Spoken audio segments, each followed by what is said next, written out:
petit. Le parlange de chez nous, avec Colette et puis Étienne. Bonjour tout le monde. Anit, il va vous raconter la vie de Hugo de Saint-Gilles qui se n'a comme mousse à l'âge de 2 ans. Vous me direz comme Bessaray de petits gars de chez nous à l'époque. Il va vous causer de Narcisse Pelletier, qui est né en 1844 et qui a eu une histoire extraordinaire. À 13 ans, l'embarque à Marseille à bord d'un trauma, le Saint-Paul, qui navigue en direction de l'Inde et de l'Australie. Le 11 septembre 1858, le batteur va s'abîmer sous du rochot et faire naufrage. Assente en Nouvelle-Guinée, et les marins allant se réfugier sur une petite île, ailleurs qu'à la lampe être tranquille, le monde de couilles venant les attaquer. Allant finir par s'en aller avec une chaloupe et arriver au bout de 12 jours au Cap York en Australie. C'est là que Narcisse va être abandonné par ses compagnons. Alors qu'elle était à pêcher à manger, volontaire parce qu'elle était blessée, on ne sait plus de trop. Toujours est-il que le voilà tout seul et tout en ordre, perdu au bout du monde. Heureusement, après chaque jour à espérer la mort, 2 femmes aborigènes allons le trouver, mais à son peu confiance et à le laissant là.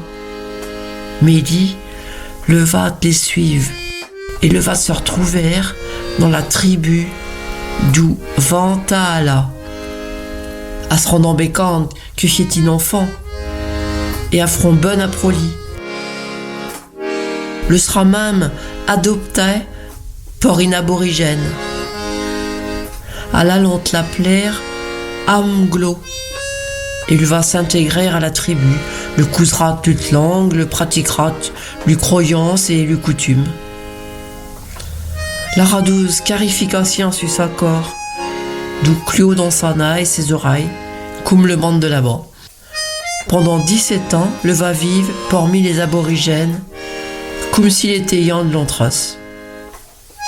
Mais, le 11 avril 1875, la 31 ans, un batteur anglais va s'arrêter là, et les marins, pensant qu'il a été fait prisonnier, à la lente, l'enlevèrent et le ramenèrent dans le batteur.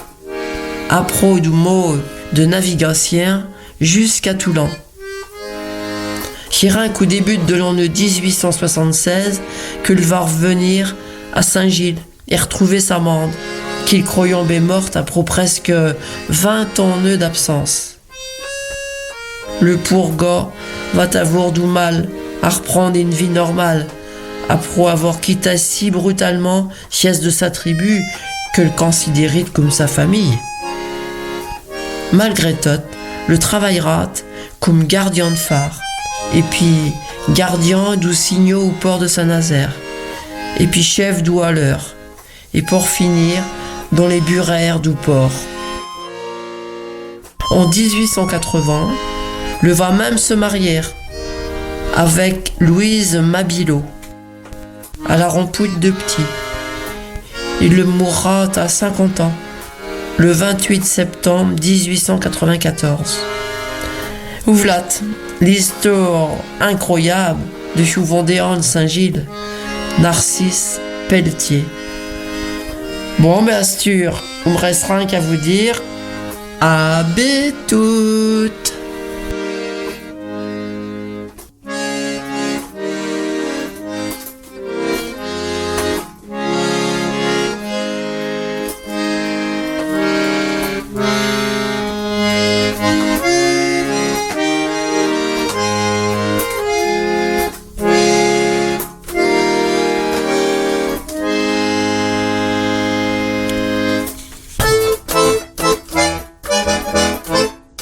Retrouvez le Parlange de chez nous à tout moment en podcast sur radionoirmouth.fr.